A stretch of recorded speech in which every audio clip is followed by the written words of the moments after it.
I'm Millie Carmichael and I live in the village and I love the river and I would like us to be looking after it as well as we can.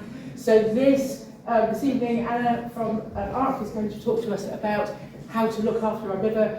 And my intention is, this is a really good turnout, I'm really pleased that people are here, that there will be kind of a series of events over here to just encourage more of us to take care of the river and just looking at different aspects of how we can do that. So Anna's going to talk to us from ARK's perspective tonight for Action with River Kennet, and then in May I have a vet coming from the Riverside practice, appropriately, to talk about the issue with flea treatments, actually, and how that kind of ends up in our water courses and so forth. So I'm working on a series of things, so if tonight, kind of floats your boat, so to speak, how many watery terms I can squeeze in, then please just keep an eye out. A number of people have said that you had found out about this on Facebook, so I'm really pleased that that social platform is still functioning for that purpose. Just kind of keep an eye on what's going on. And that'll do. Here is Anna. all about the river. Thank you. Thank you very much, Millie. If I don't speak loud enough at the back, just shout and I will talk louder. So thank you very much for inviting me to come and talk to you about ARK. Hopefully some actions you can all take to help the river, small and bigger, and talk to you about volunteering as well. So, Action for the River Kennet, ARK, we are the Rivers Trust for the Kennet catchment and also now for the Pang catchment too. So the Kennet is a tributary to the Thames, as is the Pang. They are both chalk streams, and so they're really important, really internationally rare rivers. 260 of them in the world and 224 of them here in England. So we really do have about 85% of these globally rare, really precious, fragile rivers that many people take for granted and treat really badly. But I don't want this to be entirely doom and gloom. All is not lost. Our rivers do still have lots of wildlife in them, but there's more that we can all do. So ARK's been an organisation for about 35 years, when Charlotte and I were talking about it the other day, and is for many years has also been a registered charity. And so everything that we do has to be funded. People often think we're just people, get all your money off the lottery, or the government give you money, and we have had money off the lottery, but we have to work really hard at those grant applications. So projects we do, we try to do really efficiently, but there is a cost to them. So as a charity, we're always looking for people to support us and become members. I'm saying this now so I don't forget it at the end. So if anyone is not a member and would like to be a member, there's some Join Today forms over there. It's just £20 a year, and that's all you have to do is give us the £20, and but equally you can become involved and become a volunteer as well as a member. So I haven't got the clicky thing with me. So that's just to give you an overview of the Kennet catchment. So although when ARK started, a lot of our work focused in Marlborough and just downstream in Marlborough here in Minal and so on, we still do a lot here, but we are working all the way up from in the Winterbourne all the way down to where the Kennet goes into the Thames in Reading. So lots of work, a catchment approach. What happens in one part of this catchment can still affect another part. So we're not everywhere all of the time. We're just 5 employees, only one of those is full-time, but we have an army of just under 500 volunteers who bring a huge amount now of their own skills and knowledge. But we are working on lots of those tributaries, whether it's just giving advice or it's boots on the ground projects. So this should be hopefully maybe a familiar picture. This is part of the River Kennet in Minal a few years ago. These internationally rare chalk streams, they should be clean and clear. The water should be cold and constantly cold, about 10 degrees. It should be oxygenated, and if it's got those different elements, it should be full of wildlife. Not all of the wildlife is instantly visible. You might see some swans, or if you're very lucky, you might see water voles or otters. But there's lots of really teeny creatures in those clean gravel riverbeds, and they are underpinning all those other creatures. And so we have a lot of volunteers now doing a thing called river fly monitoring. So we've got some river fly monitoring trained volunteers here, I can see. And that's a really good way of us monitoring long-term trends, good or bad. I'm checking every month now about 64 sites in the Kennet catchment and 7 sites on the Pang. Every month, depths permitting, those volunteers are out counting specific invertebrates to look for pollution.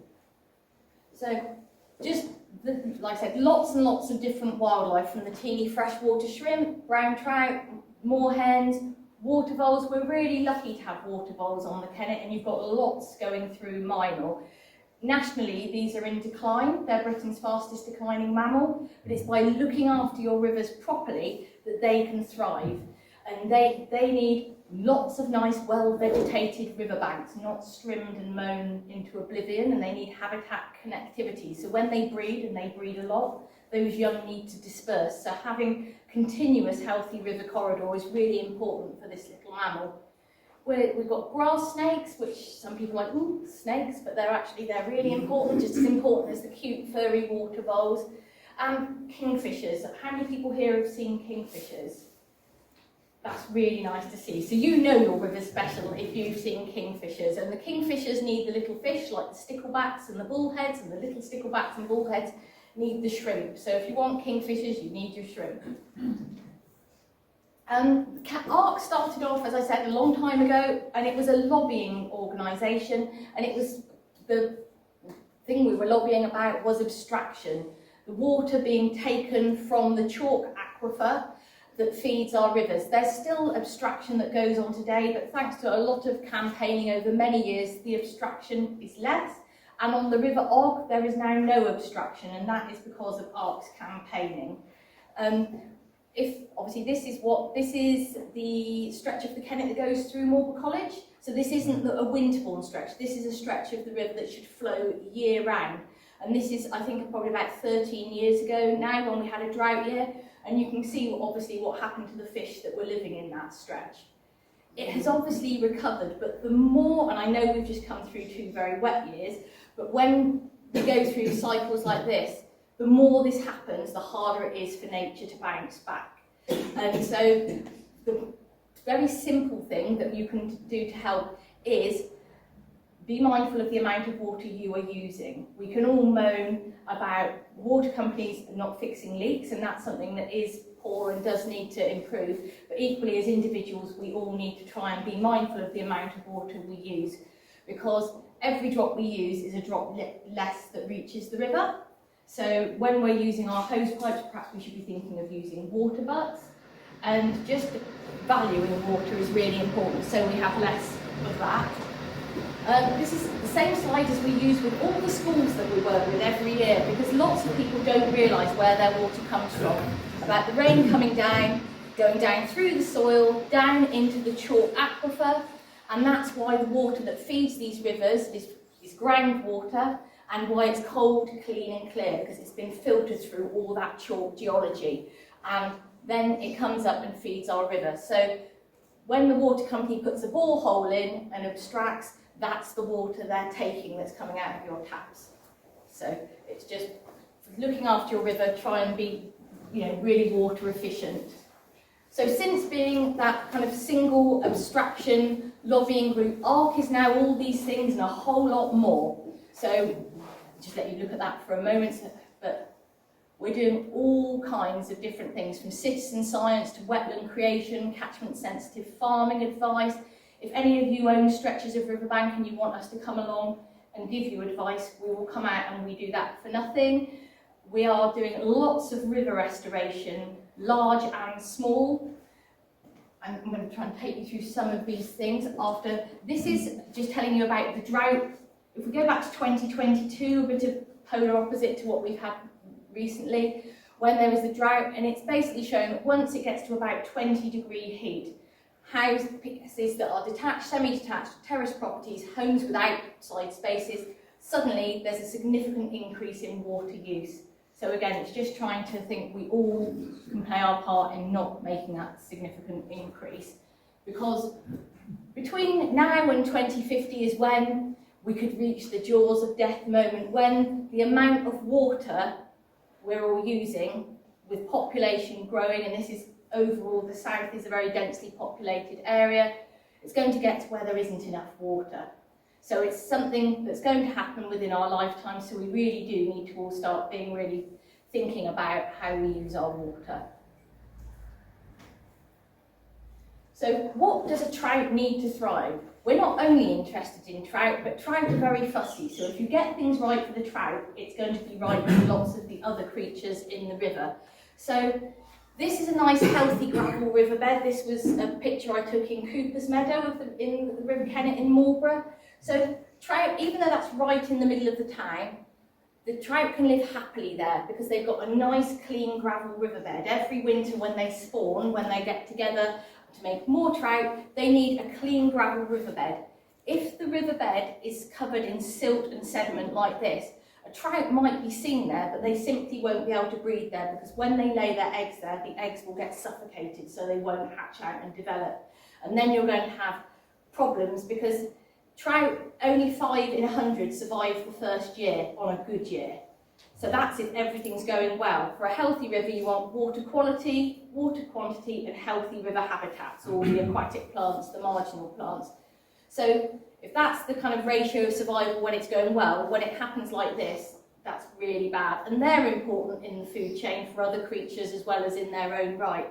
So anything we can do to keep sediment out of the river is really important too.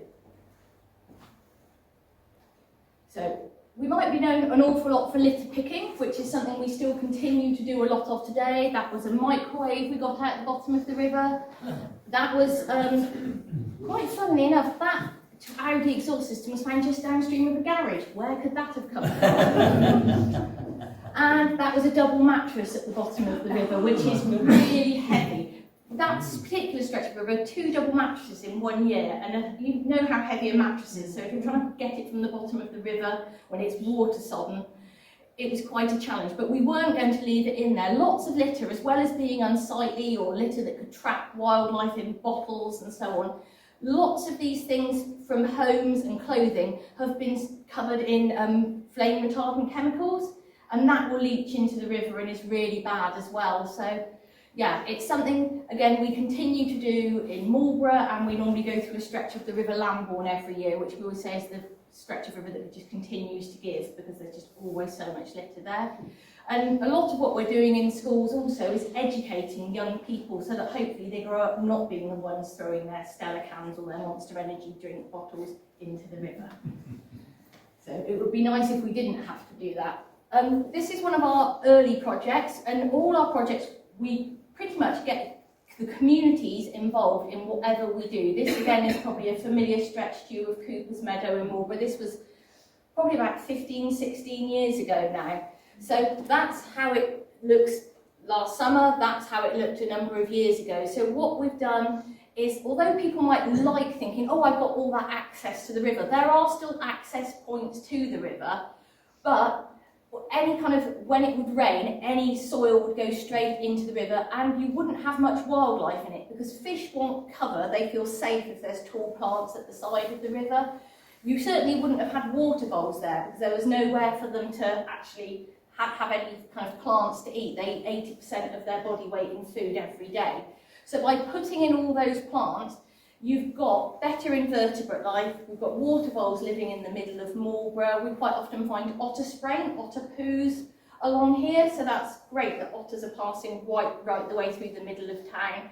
And you have spawning fish there as well. It does suffer when you get really low flows, but when you have a nice wet winter, it flushes stuff through. So it's trying to keep a balance. You want people to be able to access the river, but at the same time, if you want people to be able to enjoy the river with wildlife, you need to have it wild as well.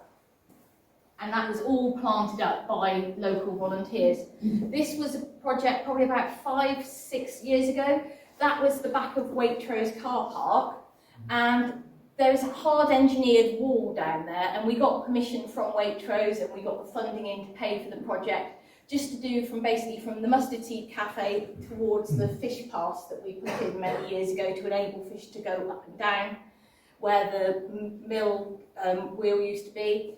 By putting in all of these plants, there's kind of green engineering structures that we put in.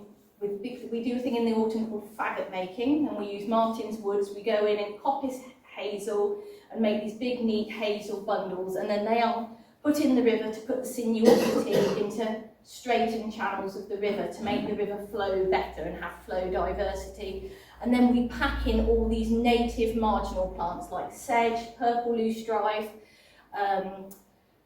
flag iris and hemp agrimony, plants with really good root systems that will hold the bank together and prevent erosion but be continuous healthy habitat for nesting moorhens, for voles and so on. So it's much, people can still see the river there, but you've got a really good buffer there that also filters a lot of the filth that otherwise would go straight into the river.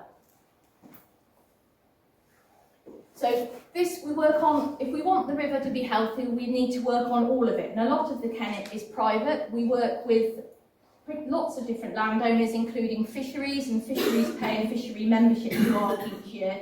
And in return for that, we will go and do a day of practical restoration with them, or we sometimes give them advice.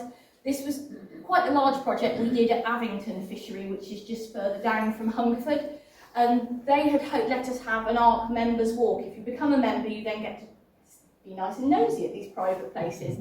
And I was talking to the owner who'd let us have a guided walk around their lovely fishery, and he'd said about what would I like to see change. And I said, well, this is horrible because that has no ecological value whatsoever. And the joy of that was then he just paid for the plants and the materials, so I didn't have to do a funding application. So we then got in with the volunteers. That was just a string line of kind of how much we were going to go out to make this better. All of these are about that long and quite large, and each of these are 6-foot chestnut stakes that have to be put in with a fence post rammer.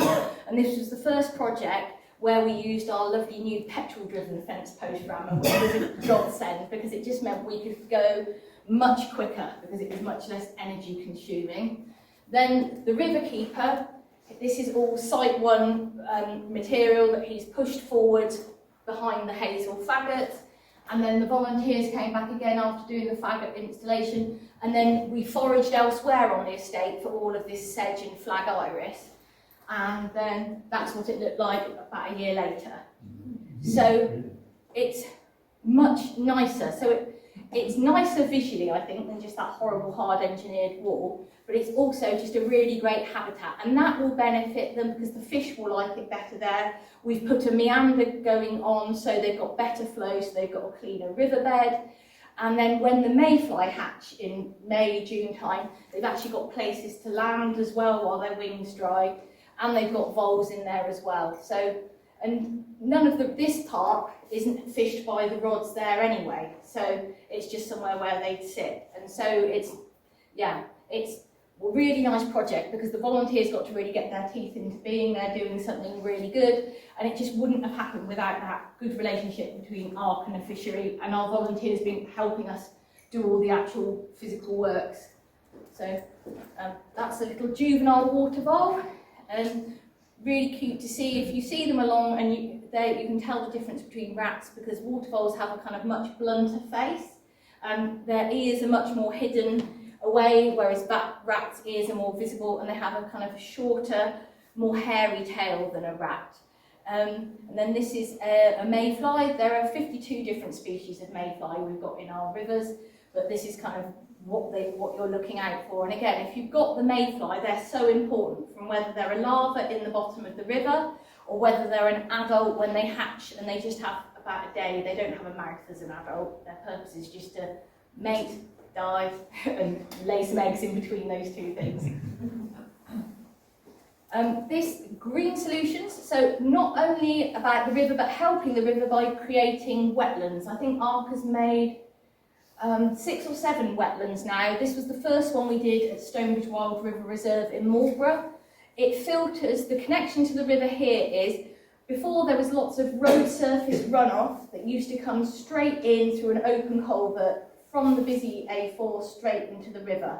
All those horrible chemicals that settle on the surface of the road that once it gets raining, that all was going straight into the river.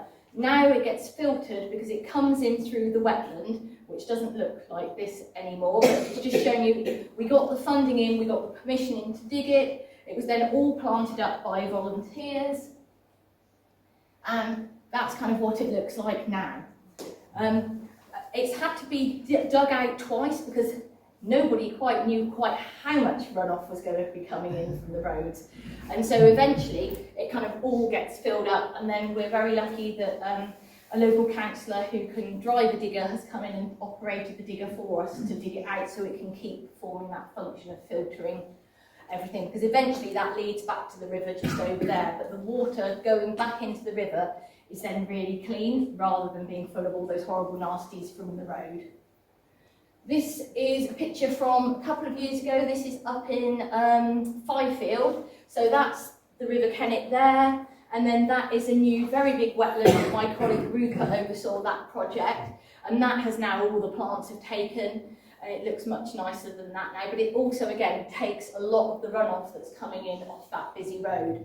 And then last summer we were able to work with Kennet Valley Primary School, who were able to walk to this site because it's so local to them, and then we worked with I think 3 of the different year groups, so they got to learn about what lives in their local chalkstream and what lives in a standing wetland and the purpose of the wetland. So it's really nice for us to be able to deliver these local hands-on outdoor educational experiences, so we have children growing up enjoying, valuing and understanding their rivers. We're also doing a lot of what we're calling re-wiggling rivers now. So this is in Ogbourne, I always get the wrong ones, the one closest to Marlborough. That one.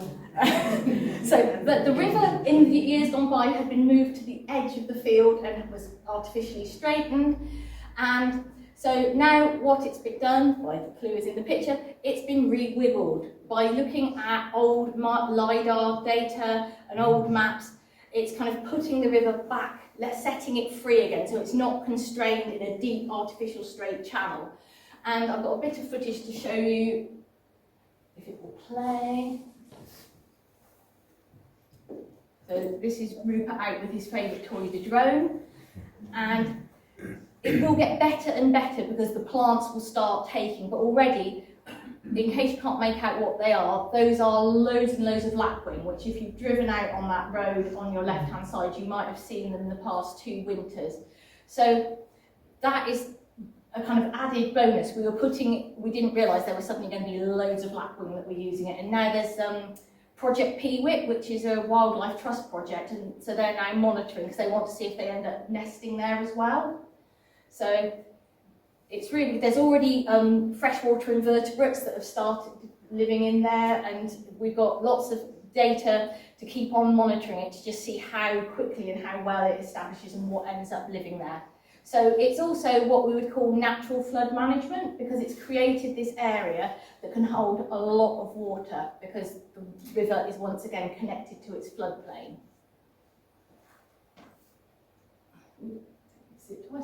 So as I said earlier, we've got hundreds of volunteers giving thousands of hours. If getting in waders and helping your local river appeals to you, the joy of being a volunteer is you don't have to commit to saying I'll come every week or every month. There's people we see all the time, there's people we might only see once a year.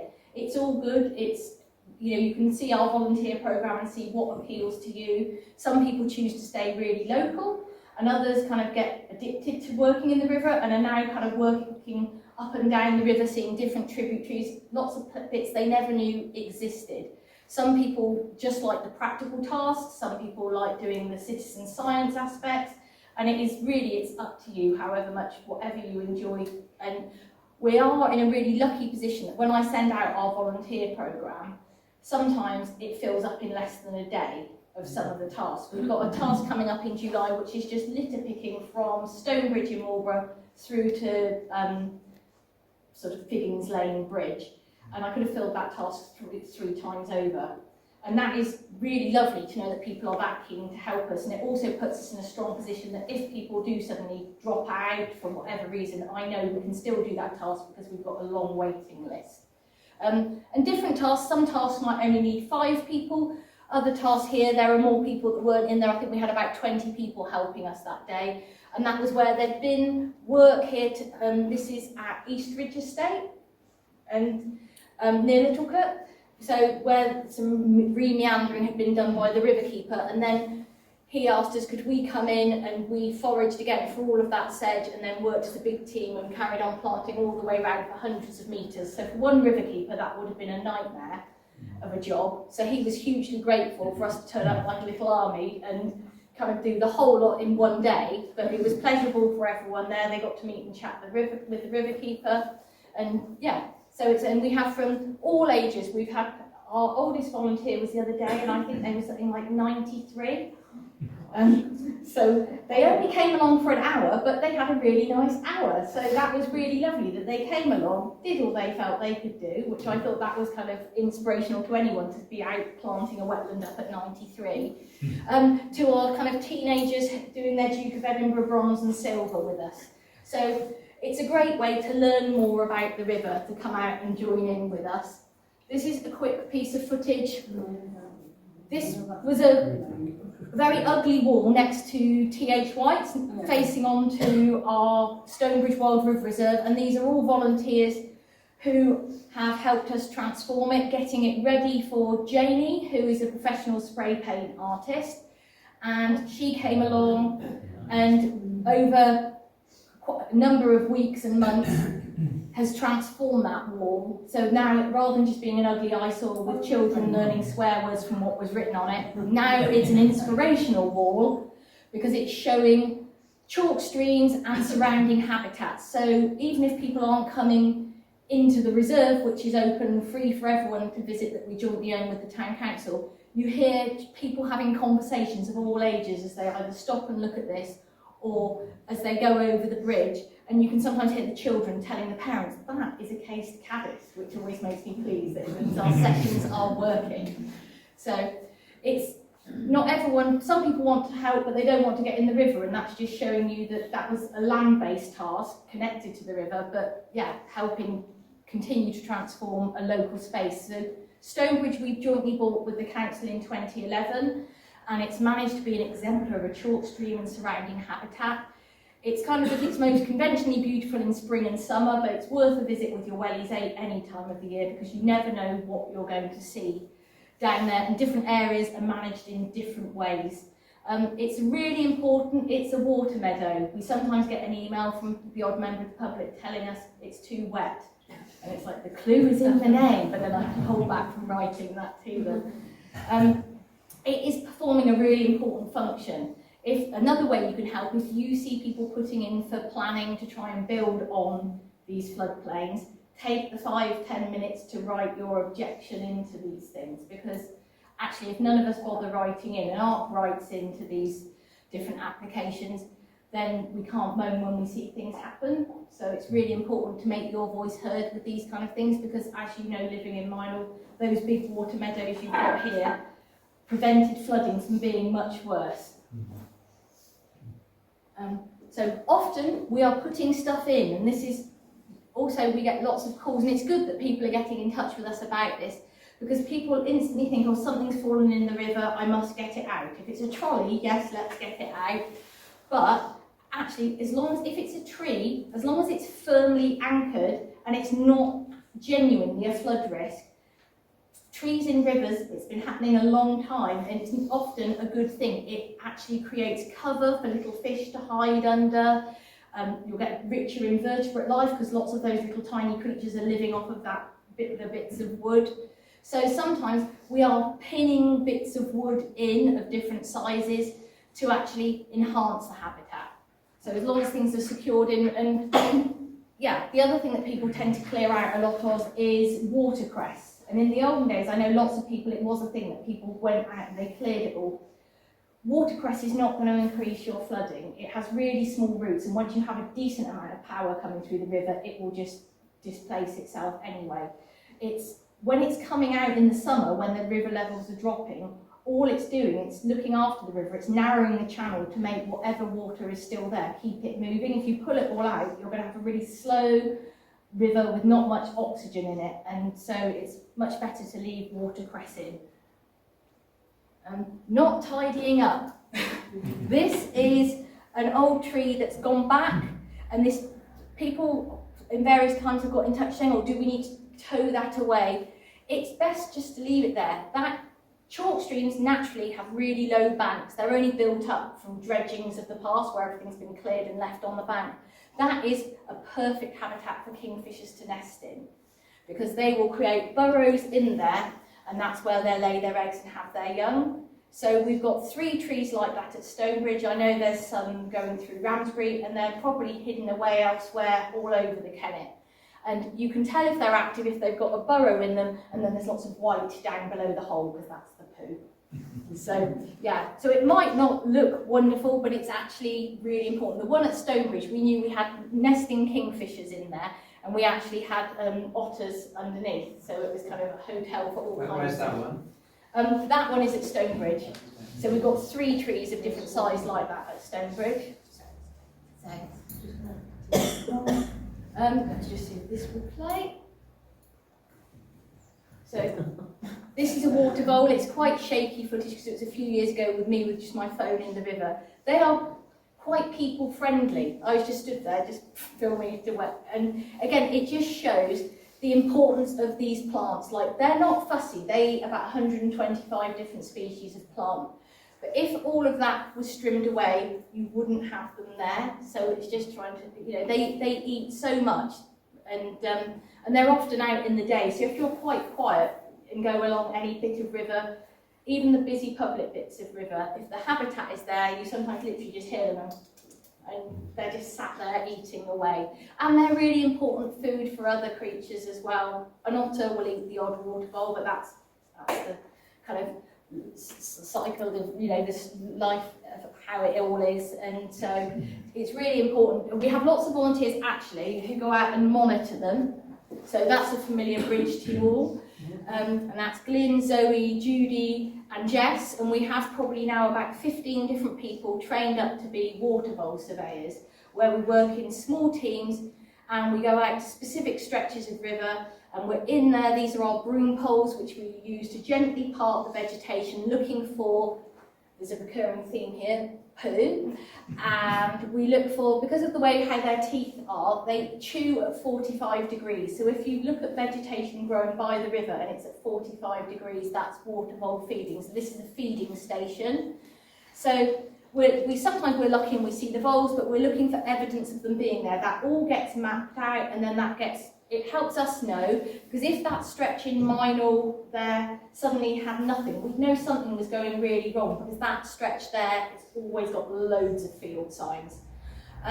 So it's looking to see if there's anything, because if you have mink on the river, and there are sometimes mink on the Kennet, there was one a couple of weeks ago in Kintbury.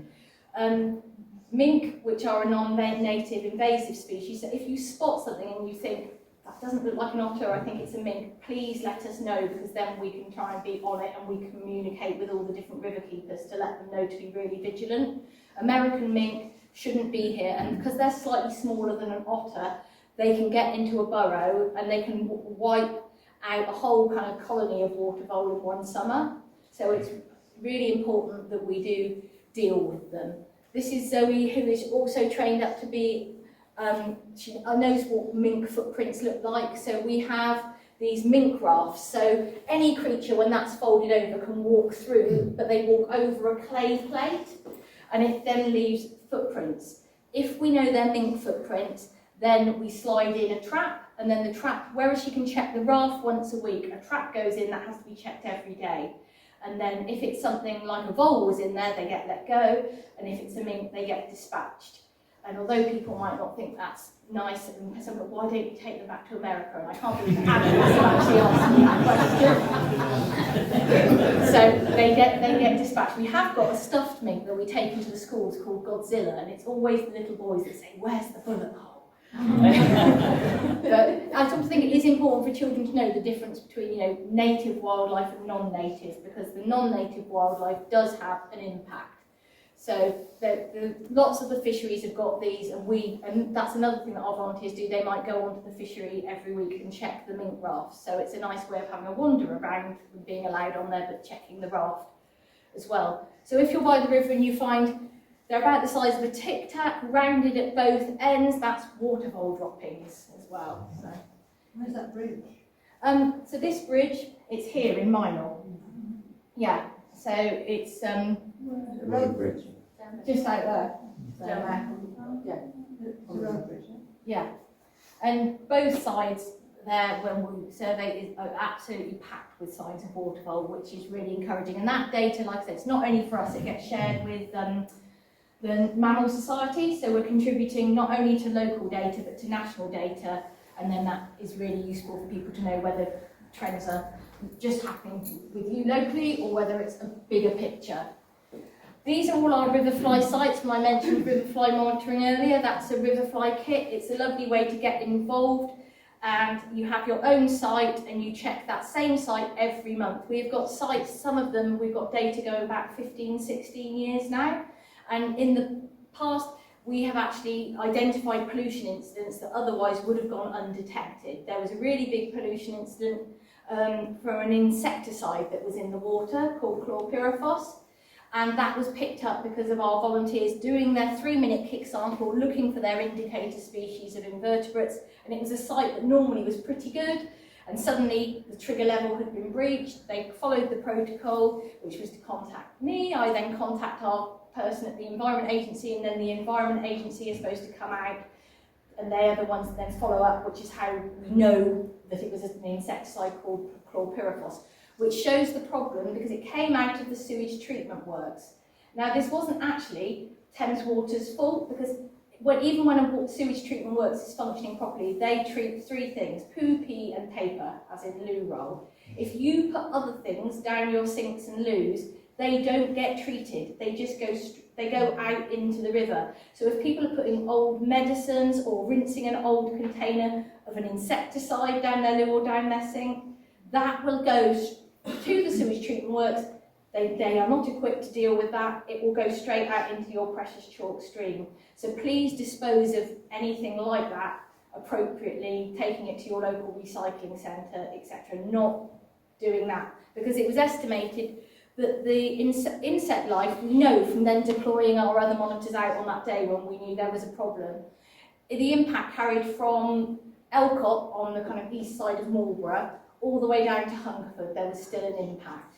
And that was estimated to be 2 teaspoons full of that insecticide. Yeah. So it just shows you that such a tiny amount of a potent chemical can have such an impact. So that's something that if we all dispose of chemicals properly would be a great help. We're not out at the river with microscopes. We run an all-day training workshop so that people really know what they're doing when they're identifying these invertebrates, so that our data is robust. And we generally put people together in pairs. Pat and Barry, who are already a pair because they're married, they are our riverfly monitors out on the Foxfield stream. And that's how, when we go and do projects and involve communities, we started off over at Foxfield, getting the community involved in improving their little stream, and then we did a wetland with them, then we did some hedging, and Pat and Barry took on, because we didn't have anyone monitoring the health of that stream. So that was, when did you start doing that, Pat and Barry? Just before COVID, wasn't it?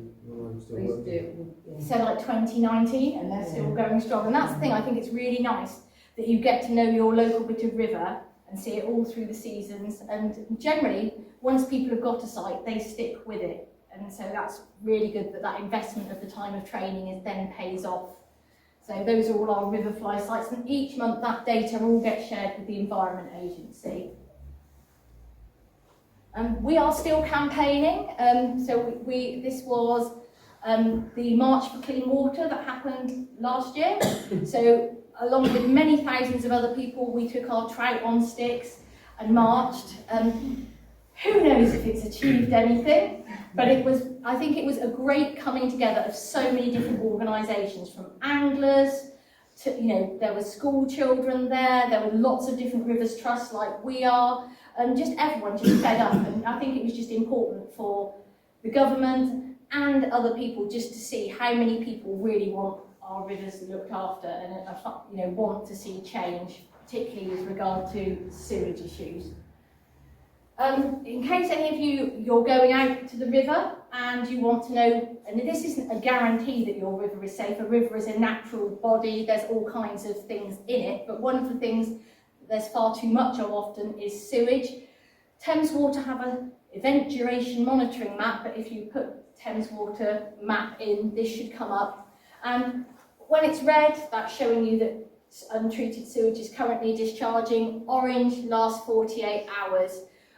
That shows you there was one, this is a particularly bad one, Marlborough Sewage Treatment Works, they're really bad at discharging even when there hasn't been storms and so on. And then there's one called the Winterbourne, which is a little tributary to the Lambourne, which then goes into the Kennet. That one had been continuously spewing untreated sewage into the river for 643 hours, and that was not exceptional. That's just that sewage treatment works is not fit for purpose. So it's a way of you looking to see, is untreated sewage currently going into the river? And we use that when we're working with our volunteers and with schools. That's a bad day on the Thames Water map. So yeah, at least now we are able to see. But what that doesn't take into account of is, even if that was all green, that's only the sewage treatment works and pumping stations. It's not showing you all the manhole lids that are popping and stuff is coming out of as well. Because our sewers, we have a combined sewer network. So when it rains lots, you get lots of water ingress going into the pipes. The pipes can't cope with all the sewage and all the water. So then the sewer lids, those round lids, burst, and then you basically have poo fountains. And although the water company will tell you it's mostly water, we've got lots of bits of footage that I decided not to share with you this evening that show you it's not just water. So it might be watered down, but it's still not pleasant. So, and they will tell you, which is true at the moment, if they sealed them all, then actually it would all come back into your homes. But the only reason there's only those two options of out into the river or up into your homes is because of the massive underinvestment for decades in the infrastructure. So it is still worth, again, whether you're an organisation or individuals, keeping on to your MP. The more letters that land on MPs' desks saying how you care about your chalk stream and you want to see improvements to it, and just keeping on and on and on. We know that Danny Kruger is wanting to meet up with us again in another few weeks, and it's just keeping it on their agenda so they know that people still aren't happy. This is kind of fresh off the press. All of the data from last year, from those event duration monitoring, has now been validated by the EA, and this is in the Kennet catchment, showing you that there was a total of 1,507 spill counts, so a total of 24,260 hours of untreated sewage going into our rivers. And the monitoring was carried out on all 27 storm overflows. Although that's lots of small writing, I've got to try and find the Marlborough, that tells you about the Winterbourne, the one I said that was terrible, so the equivalent of 211 days in a year that was just continuously discharging untreated sewage.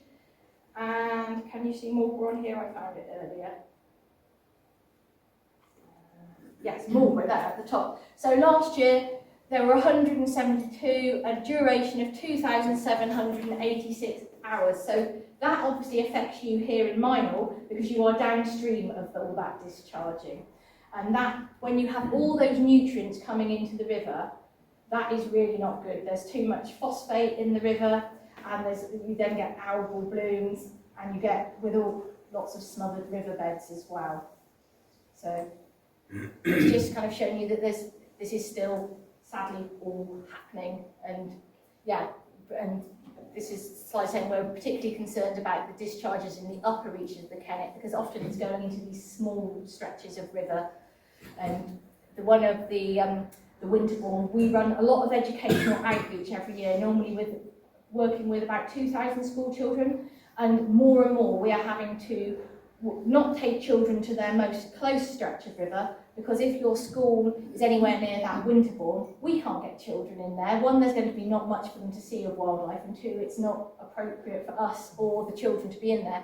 So we're having to then we take them to the next closest bit, which was on the Lambourne, and then there was stuff happening there. So we then have to keep posting, so it takes a lot of admin time to keep rescheduling and trying to work around that map to try and find a safe, appropriate place to get children in the river. But at the same time, we don't want to scare children from actually having time out into the river, because you want children connected with nature and enjoying their river, but it's not always as straightforward as it should be.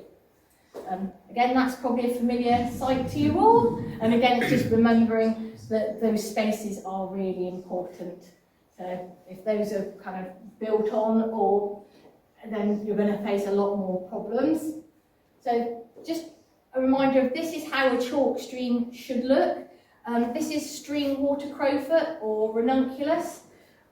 Sometimes people will cut it if it's on a fishery to be making spaces for rods to cast, but you don't need to pull it all out. It's another thing. We had an email the other day from someone further up the river wanting to know, do they need to pull it all out because there's lots? And it's like, no, you don't need to pull it all out.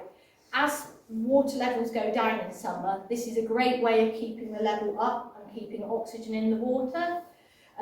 If your little baby trout, or stickleback, what have you, living amongst all of that in the water is really important. So it doesn't need to be pulled out. It is a chalk stream plant. We are actively out planting this in stretches of river where it used to be, but no longer is. We were yesterday down at the river in Kimbury, Barton Court, planting it there. So we were taking it from where it was growing abundantly, where you couldn't really tell we'd even taken anything, and tying what were called crowns and planting it elsewhere. And all these little white bits are beautiful little flowers.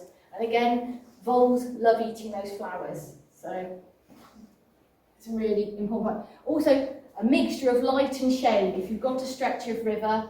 So you need light to reach the river so that these aquatic plants thrive, but you also need shade so that on hotter days, fish and other creatures can be, they'll still be in the water, but be under that big willow tree.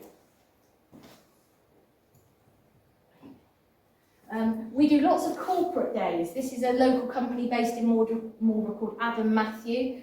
So if you have got a business and you want to come and have a corporate day with us, we are much cheaper than many other corporate offerings. And all feedback has been great. We've worked with companies like Amazon Web Services, we've worked with Microsoft, but we've worked with small local companies too. And it is a great way of getting people out, and particularly when we did these again after COVID, when we were allowed to be out again together, we had people who had worked remotely, who had never met until they came to the corporate day to meet whoever their boss was. And so getting in waders is a great leveller and a fun thing to do, particularly if the sun is shining. So these were volunteers from a corporate team harvesting crowfoot from Minal, John Hounslow's stretch down near Stitchcombe, because it grows so abundantly there. We can pull out quite a lot. He's still got loads, but we are able to then kickstart other areas in the Kennet as well. And then it can end up with your river looking like this, which is lovely. So that was a particular bumper year where it really was growing prolifically. And then you'll have a year where it doesn't take off so well. And we always plant loads because swans love it. And we don't mind the swans eating some of it, but we'd like to actually hang on in there. So yeah, just showing you there's a vole busy eating all the flowers, and the swans liking to pull it all up, and the moorhens who will be in picking all the little invertebrates, that all the little things like the mayfly larvae and the shrimp that are living in those plants. Hedging is really important as well. This is in Marlborough at Stonebridge Wild River Reserve. Hedging is a really good way. Obviously it's good for birds and it's good for reptiles. It's also good for the river, because if you've got, within the catchment, if you've got lots of hedging, it's a bit like a buffer. So as that water falls, it's slowing the water heading to the river and providing where it's going to go down into that chalk aquifer rather than just running over the ground and coming into the river. So hedging is a great thing to have all over the catchment and help encourage infiltration into the ground rather than all the water cascading over and straight into the river. If you see this plant, it might look really pretty, but it's an invasive non-native species, Himalayan balsam, brought over here by the Victorians. It's a nightmare. It outcompetes everything, as this picture demonstrates. So the other side of that is the River Kennet, which is a tributary to the Kennet.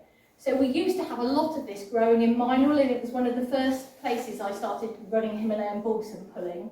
And so hopefully, because I haven't seen any here, but if you know there is any, do please give us a call or an email, because we don't want it to take hold. It has exploding seed pods, so we try and pull it up before it gets to that stage, because once they start exploding, they float downstream and you just end up with more and more.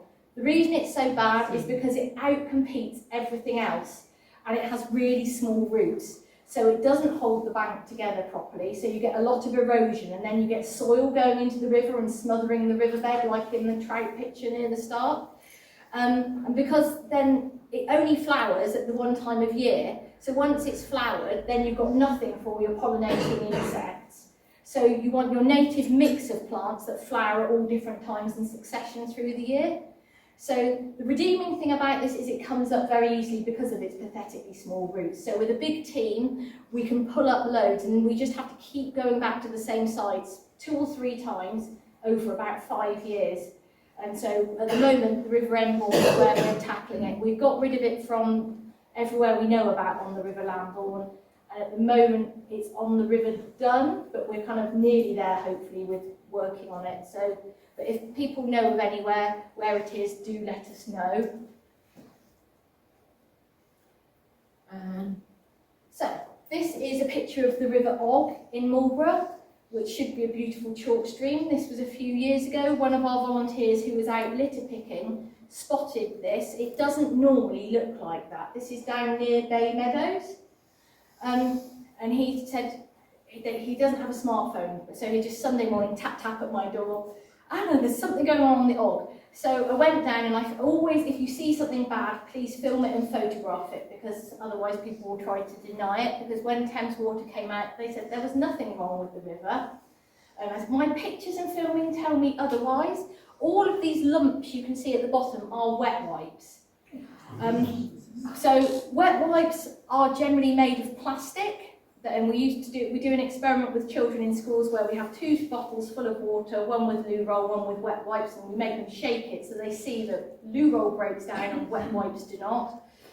So this, on the Og, Thames Water don't even have a permit for discharging. So it's never been quite resolved, but we do have it hasn't ever happened again. So we think something went wrong with their pumping station, but something went wrong, because to have lots of really dirty wet wipes and grey water is an indication of sewage pollution. Brown water is often agricultural pollution. We found the pipe where it was coming from, so I just filmed that and then filmed the other way up so you could see exactly what was happening. So, but these are numbers which I would recommend having in your mobile phone: the Environment Agency Pollution Hotline and Thames Water Hotline. Although it is tedious, it is worth reporting any pollution you see in the river to both of those numbers and asking for a reference number. They will often say, oh, we don't need to give you one of those, and you just say, yes, you do. Because then, if you also then can get in touch with us, we are then very good at just following up and following up and following up to try and see what action, if any, was taken, or to revisit sites. So would Thames Water be fined for doing that? I would like to think they've been fined, but they haven't been, which is really frustrating. That's the EA not prosecuting. No, that's the thing. The phrase is the EA does not have teeth. When you provide them with a picture like that, film where it's coming from, film that there's nothing upstream. Upstream of the pipe where this was coming from was clean gravel riverbed, beautiful chalk stream.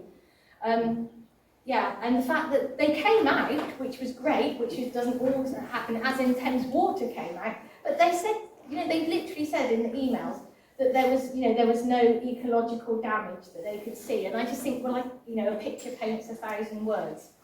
That is not how the river should look. But, we have to keep on, and also when you report anything, always stress that it's a chalk stream.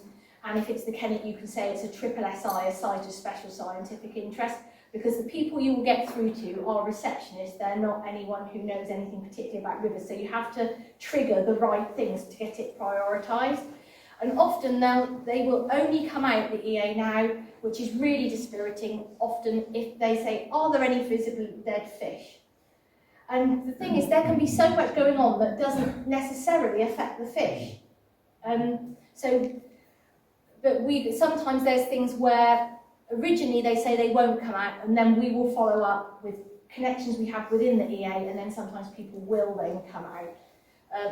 Also, sometimes when they have come out and they haven't found the source, we've put on our waders and we've gone and found the source of things. When there was a fuel spill, and said, it's fine, you don't need to worry, it's not spilling anymore, because I had to go off somewhere else. And then I came back the next morning and looked off the bridge, this was in Marlborough, and could see there was still fuel, so I just put on waders and then went and found the offending pipe and just phoned them up and said, I found where it is now, this is the what 3 word, can you come out and speak to the people whose pipe is discharging what was red diesel into the river? Which wasn't a business that realised red diesel, it was where there was something wrong with their storage tanks. But again, it's not our job to be doing that, but we do it because we care and because we want to try and get things resolved, because otherwise that red diesel could have still been continuously flowing into the river with everyone else unaware. So that's not how it should look. The other thing is that we've got people trained up as our mud spotters. So here is a kind of track, and down there is the river, and it's going out, this doesn't sound a great sell, going out when it's raining and trying to see where huge amounts of soil are going into the river, because we can't be everywhere all the time. So if people report particularly bad offending areas, we might not have all the answers, but we can try and find landowners and sometimes work with them, and sometimes there's funding available from DEFRA and so on to actually help landowners stop this kind of thing happening, because if that's happening for years on end, the river is taking an awful lot of nutrients and just filth. So yeah, we work with lots of landowners, large and small scale, looking to kind of present them with interventions they might like to do, or saying, do you know, you could actually get funding, you could divert this into a wetland rather than into the river. I mentioned earlier we work with lots of schools, lots of learning, but also just letting them let off steam and have fun. Often children that find classrooms quite a challenge come into their own when we let them out. And there's teachers saying, I didn't realise they knew so much, and it's because this is fun and interesting and not just in 4 walls in a classroom. We work with children from primary, nursery age, all the way through to secondary school. We've got John O'Gaunt students coming out with us and St John's students coming out to do several days of field work.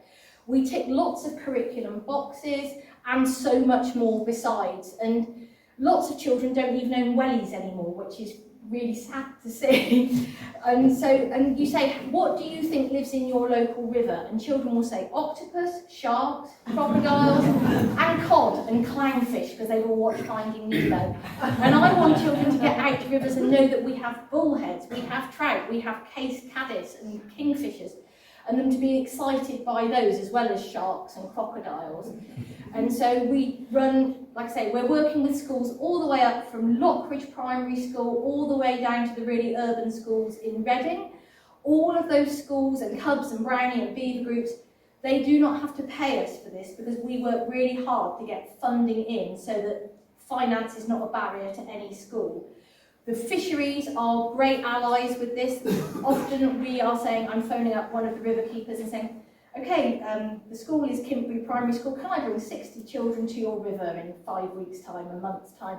And they nearly always say yes. And it is a great way for the children to meet a river keeper and to see that these other bits of river and learn lots of learners. And then they are great little ambassadors that hopefully are going to go home and tell their parents and their grandparents, don't put wet wipes down the loo because it's going to affect the river. They'll be inspired, and they will grow up caring about the river, and actually, hopefully one day the river will be in really safe hands. And we've had children who have done these kind of projects with us when they're 6 or 7, and then come back when they're 15 and do a week work experience with us. So it's really nice to see these children grow up and still want to come and do more with us. The otter. This is George. Now, George, and there's a smaller one there, Jeffrey. These have toured many schools, WIs and so on, because have many people here seen an otter live on the river? That's really nice that some of you have. They are up and down the river. We are really lucky. Otters are doing well, and there's more and more people getting to see them, which is a lovely experience to have. George was an otter that until a few years ago was living, he got run over sadly. He was coming from the Og onto the Kennet, just on, when you come out the back road to Minal, there. And Mia, who doesn't work for us anymore, but this wasn't the reason she left, her first day of working with us was me saying, I'd like you to take a bin liner and some gloves, and I just had an otter reported to me, and you've got to go and get it and go and put it in the vet's freezer. And that was him, because someone had reported him to me. So he then went off to Cardiff University, because they've got a long-term otter study they're doing, where they're looking at otters that mostly have been hit by cars, and sort of, if this otter had not been hit by a car, he was until that point very healthy. He weighs over 10 kilograms. He had a good amount, but they're looking at, he had a good fat layer, he had good muscle definition, he only had a few ticks. Yeah, so until that point, which is good to know, because if an otter was healthy, that's showing that, you know, all is not lost, because for him to be a nice chubby otter, he's got to have been eating lots of food. And the good thing is, lots of people will moan, well, this isn't good. The good thing is they're eating crayfish, American signal crayfish, which are an invasive species. If you see something that looks like a lobster in the bottom of your river, they are everywhere, yeah. They shouldn't be here, and they're a nightmare. They burrow into the banks in a different way to our native species and cause banks to fall in. They carry a thing called crayfish plague, which has wiped out our native white-clawed crayfish, which should be here. But otters like eating them. So when some people will say, oh, otters, they'll eat all the fish, otters won't eat all the fish, or they'd have come to an evolutionary end by now. And they actually prefer to eat the crayfish. They're an easier prey to get. So if you are ever out with us and you see us looking at otter sprain, otter poo, you can see what they've been eating, whether it's fish scales or whether it's the outside, the exoskeleton of crayfish. So that's what they eat. So they are doing a really good job. I'll put him where you can have a look at him later on if you would like to, but there are otters on our river, and that's good. And so it's nice to share them with children. And we always have to, the children are better than the adults. So when we say not to stroke him, because he's dead, if you stroke him, he'll go bald. The taxidermist told me I had to ban everyone from stroking him, because he cost a lot of money to get stuffed, and we need him to last a long time and not be bald. But yeah, so we teach children that they then look at his claws, his webbed feet, and realise that we've got these really lovely, impressive mammals on our rivers. Another thing we've talked about less water. You need to go home tonight and check, have you got a leaky loo, which means inside the bowl of your loo is water trickling or running all the time. If you are, that's going to cost you a fortune with Thames Water's new prices. So financially you want to get it fixed, and environmentally it's a really good thing to do. So leaky loos are the biggest source of wasted water. And again, it says on average we use about 169 litres of water as an individual every day. The target is to get down to 110. Still a lot of water, but it's a nice reduction. Quick showers, better than long baths. Water butts. In gardens, trying to, with these ever-changing weather patterns we've got now, looking to buy plants that are drought tolerant but also can cope with deluges. And we've done a lot of, I haven't mentioned them so far, rain gardens. Is that familiar to any of you? And stormwater planters. There's on our website, there's lots of pages about them. So it's a really simple way, and you can do it at small, medium, large scale, of just trying to adapt your garden to cope with not having to get the hose pipe out all the time is a really good thing. And creating, again, spaces in your garden, little depressions that will hold water so it infiltrates into the ground. Water butts and stormwater planters, disconnecting your downpipe into those rather than having it going down the drain. So that's more ways of using less water. Yeah, water butts, hose pipe, that's our stat again, 1,000 litres of water every hour. So, you know, that's a lot of water just to keep your plants looking nice when the Kennet might be drying up this summer. Because if you look, the water levels of our rivers are dropping quite quickly now.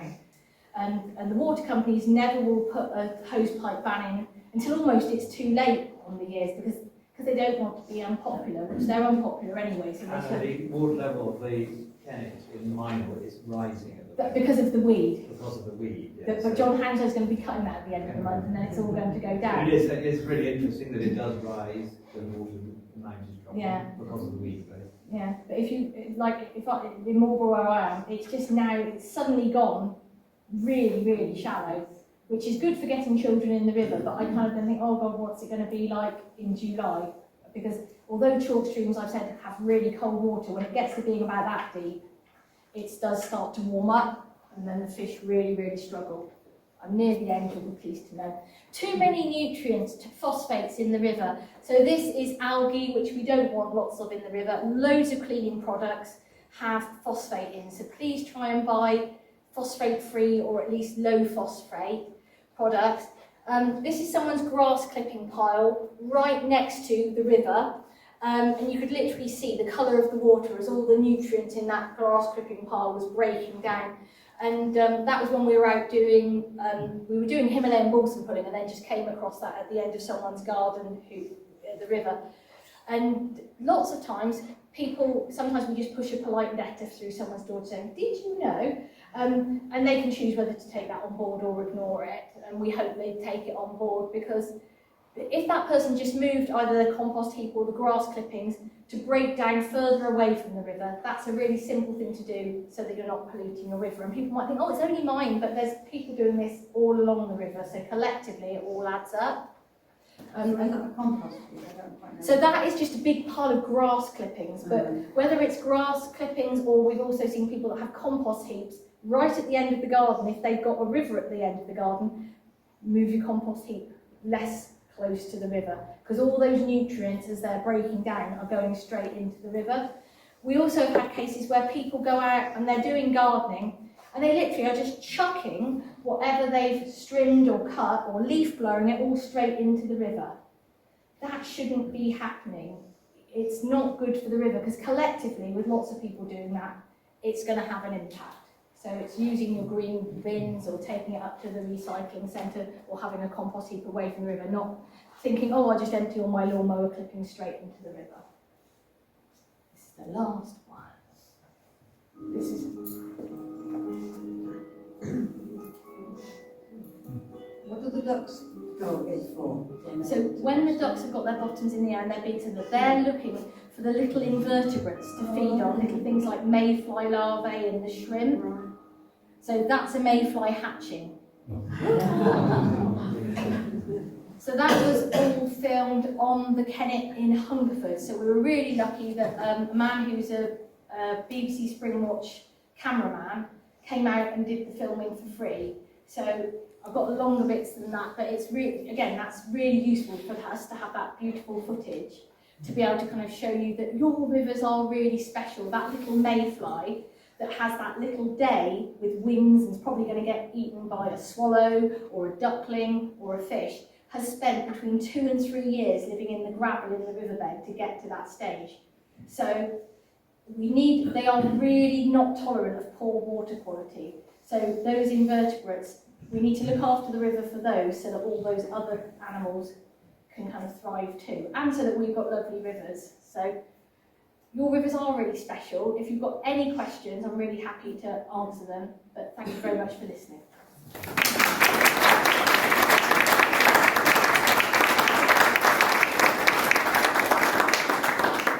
Enjoy today.